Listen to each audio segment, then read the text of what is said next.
Halo Sobat Wardana, bertemu lagi dengan saya Suci Ramadhani di podcast Wardana, warga undangan berbagi dalam narasi. Kali ini kita kedatangan narasumber nih dari Bapak Kepala Sekolah SMA Negeri 1 Manggar, yaitu Bapak Sabarudin, MPD, Kepala Sekolah dengan segudang prestasi. Bagaimana kabar hari ini Pak? Alhamdulillah baik. Dek Suci gimana kabarnya? Alhamdulillah baik. Keren. Kelas 7 udah bisa jadi host ya. Makasih Pak. Suatu kehormatan buat saya bisa mewawancarai sosok penuh dengan prestasi dan banyak menginspirasi seperti Bapak. Dan terima kasih sudah berkenan berbagi inspirasi di podcast Wardana SMP Negeri 4 Kelapa Kampit. Oke. Boleh Pak sepatah dua patahnya menyapa Sobat Wardana? Oke, sahabat Wardana dimanapun berada, saya Sabarudin, Kepala SMA Negeri 1 Manggar, Kabupaten Belitung Timur, Provinsi Kepulauan Bangka Belitung. Baiklah Pak, boleh ceritakan pengalaman berkesan yang menjadi Bapak Kepala Sekolah di SMA Negeri 1 Manggar. Oke.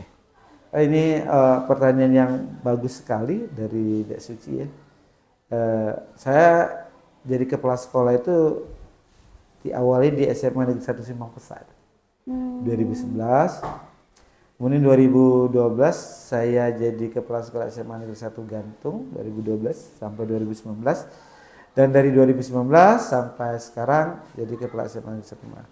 Setiap tempat itu pasti meninggalkan kesan yang luar biasa. Contoh ya, di SMA Negeri 1 Simpang Pesat itu dulu saya menggagas koran pelajar pertama di Pulau Belitung, mungkin juga di Provinsi Bangka Belitung. Namanya Koran Inspirasi. Ya, itu jadi pertama.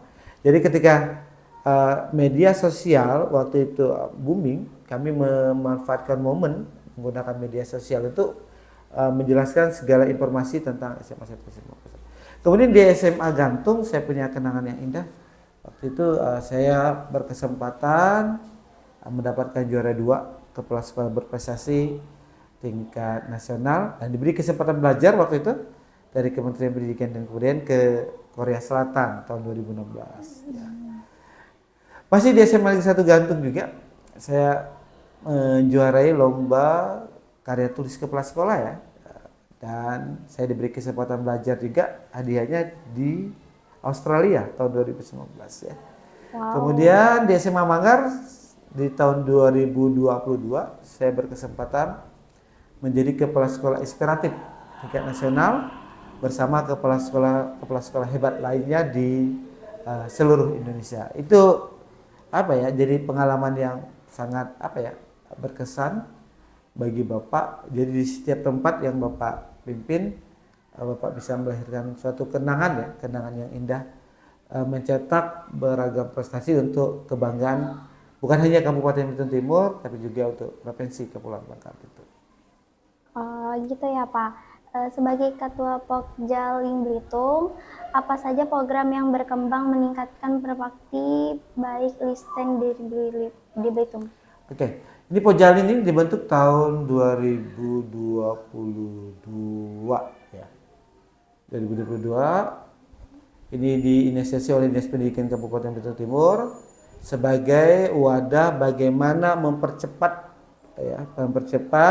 3 hal. Literasi, numerasi, dan pendidikan karakter. Jadi Pokjaling ini, kawan-kawan dari Pokjaling merupakan kawan-kawan yang mempunyai kompetensi yang luar biasa ya, baik dalam bidang literasi, numerasi maupun ide gagasan baik untuk bidang karakter. Di tahun 2023 kemarin di Hari Pendidikan Nasional, Pokjaling mengadakan berbagai agenda kegiatan yaitu dengan memadukan 3 unsur tadi ya, literasi, numerasi, dan karakter gitu ya. Dan insya Allah nanti di bulan Mei ini juga kita akan ada peringatan Hari Pendidikan Nasional, di mana nanti untuk lomba-lomba dipusatkan di SMP 4 Kelapa Kampit ini, dan untuk untuk kegiatan upacara. Kemudian ada juga seminar itu nanti di halaman kantor Bupati dan di auditorium. Pokjaling selalu memberikan penghargaan, mengapresiasi insan pendidikan, kemudian dan peserta didik yang mempunyai prestasi yang membanggakan, bukan hanya untuk Kabupaten Belitung Timur, untuk Provinsi Bangka Belitung, dan juga untuk nasional. Nanti Mudah-mudahan nanti Dasuci juga ya ada berkesempatan nanti untuk menerima penghargaan dari panitia peringatan Hari Pendidikan Nasional. Mungkin itu yang bisa saya jelaskan. Oke, pertanyaan selanjutnya nih Pak, eskul apa yang ada di SMA Negeri Manggar? Banyak ya kalau sekali SMA Negeri 1 Manggar sangat banyak sekali ya. Tapi yang favorit itu ya kayak basket ya, futsal. Kita broadcast ini juga favorit ya. Kemudian ada juga voli, ada bola kaki, ada silat, ada karate, ada tenis meja, banyak lah pokoknya. Jadi jangan ragu-ragu nanti untuk bergabung di SMA 1 Manggar. Dan syukur alhamdulillah kami 2 tahun berturut-turut ini menjadi juara umum untuk Olimpiade Olahraga Siswa Nasional ya, untuk Kabupaten Belitung Timur ya. Jadi banyak lengkap sekali. Kita juga ada ekstrakurikuler fotografi ya, ada juga ekstrakurikuler fotografi dan untuk teknologi tepat guna ya. Oke, Bapak, saya kan anak OSIS SMP Negeri 4 Kelapa Kampit nih. Saya punya pertanyaan, apa saja unggulan dari OSIS SMA Negeri 1 Manggar? Ya, kalau bicara unggulan OSIS SMA 1 Manggar, untuk ini aja, kita bulan Ramadan ya, kita ada namanya kegiatan Bazar Amal Ramadan. Syukur alhamdulillah tadi pagi saya sudah dapat informasi dari yang terkumpul dari masyarakat itu berjumlah kurang lebih 32 juta sampai hari ini. Nanti dana yang dikumpulkan oleh masyarakat itu dikembalikan lagi ke masyarakat.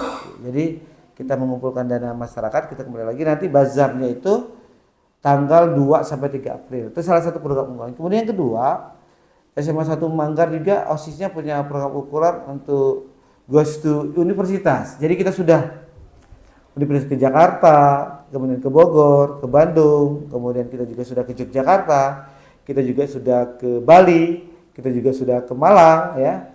Kita juga sudah ke Metro TV ya, dan ke beberapa sekolah terbaik di Indonesia seperti salah satunya SMA Lab School di Jakarta. Jadi nanti tolong infokan ya Dasuci, siswa-siswi SMP Kelapa Kampit yang ingin ikut program Go Universitas gabung di SMA Negeri 1 Manggar. Bagaimana Bapak membangkitkan motivasi siswa dalam mengembangkan bakat dan minatnya? Oke, sip ya. Setiap anak itu punya potensi yang berbeda-beda dan setiap anak itu unik ya. Kalau setiap anak itu unik, berarti dia pasti punya bakat dan minat yang berbeda-beda. Tugas utama sekolah adalah memfasilitasi setiap bakat yang unik. Saya punya prinsip, ini perlu dicatat ya. Jangan kita bicara mutu ketika kebutuhan siswa belajar dan kebutuhan guru mengajar itu tidak dipenuhi. Itu omong kosong gitu. Ya. Jadi contoh, Dasuci jago basket. Bola basketnya nggak ada, lapangan basketnya nggak ada, ring basketnya ada, itu kan omong kosong ya. Jadi sekolah harus memfasilitasi itu. Kita ada futsal, klub futsal SMA 1 Manggar tuh juara bukan hanya di Kabupaten Belitung Timur, tapi juga di Pulau Belitung. Kita jadi juara bertahan. Oh, kita bersyukur 3 kali ikut kompetisi ya Pak. Dan alhamdulillah 3 kali juara 1 terus ya. Jadi kemudian kita juga punya ekskul paskib. Nah ini. Jadi salah satu paskibraka nasional itu Abi Padilla itu alumni SMA Manggar.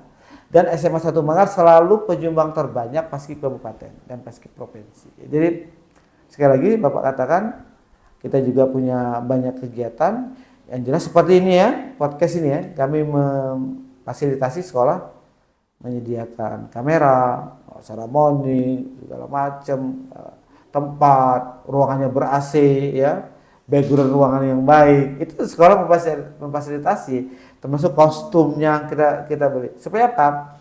Supaya ruang gerak siswa itu tidak dibatasi dan tidak terkendala oleh satu kalimat yaitu fasilitas. Pak, jadi ada nih beberapa siswa yang sulit diatur, kadang jahil juga. Menurut Bapak bagaimana cara menghadapinya, Pak? Nah, itu tadi. Siswa yang jahil itu karena beberapa sebab. Pertama, cari perhatian. Ya, jadi kalau ada cowok nanti yang ngejailin kamu tuh sebenarnya dia pengen nyari perhatian kamu. Yang kedua, kurang perhatian. Jadi kalau dalam satu kelas guru hanya menanya kepada siswa yang pintar saja, siswa yang pintar, yang kurang pintar tidak dapat perhatian, pasti dia juga akan jahil. Yang ketiga, Kita tuh tidak tahu apa yang mereka inginkan. Hmm. Sekarang coba kalau kamu ngomong dengan orang tua di rumah, lebih banyak orang tua yang ngomong atau kamu yang ngomong? Aku sih, Pak. Ya, kebalikan. Bagus kamu. Karena aplikasi di rumah kan biasanya orang tua yang lebih dominan gitu. Jadi anak-anak Zain ini bukan berarti anak-anak yang tidak punya potensi. Punya potensi.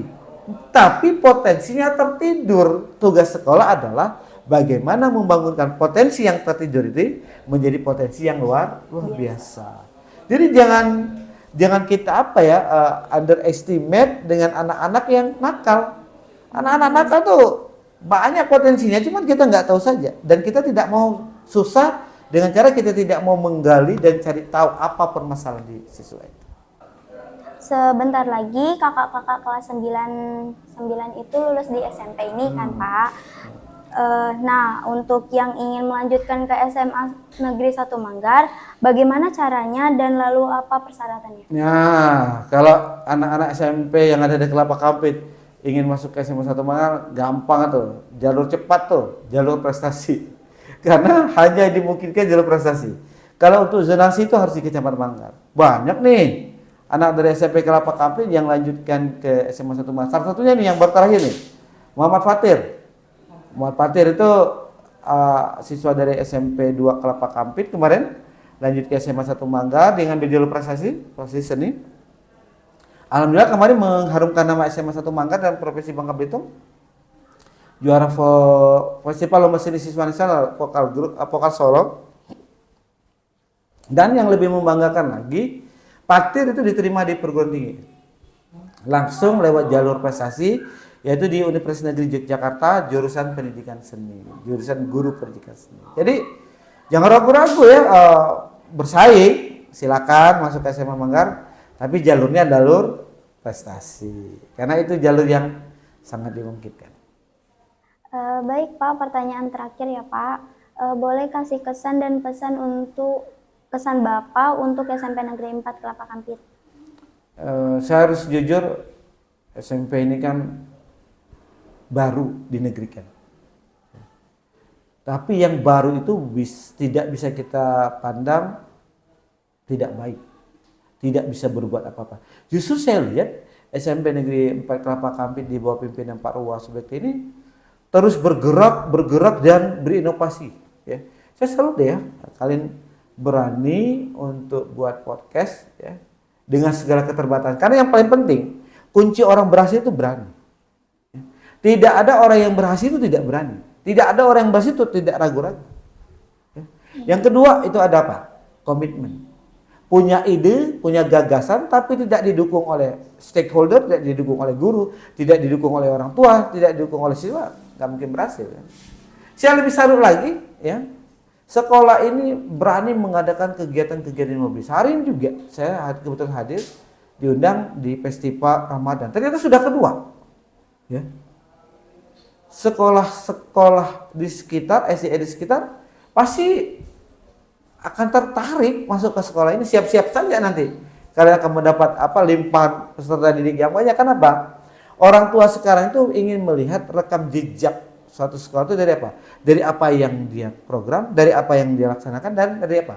Dari apa yang prestasi yang mereka sudah capai. Ya, jadi teruslah berkarya dan berinovasi untuk SMP Negeri 4 Kelapa Kampit. Perubahan itu tidak harus dari kota. Perubahan itu bisa dari pinggiran ataupun dari daerah pedesaan. Yang paling penting, jangan lelah menghadapi perubahan. Karena orang yang lelah menghadapi perubahan, berarti itu akan tenggelam dengan sendirian. Tetap semangat, tetap berkarya, dan tetap berprestasi. Wardana ya, maju terus, berinovasi. Mungkin itu yang bisa Bapak sampaikan.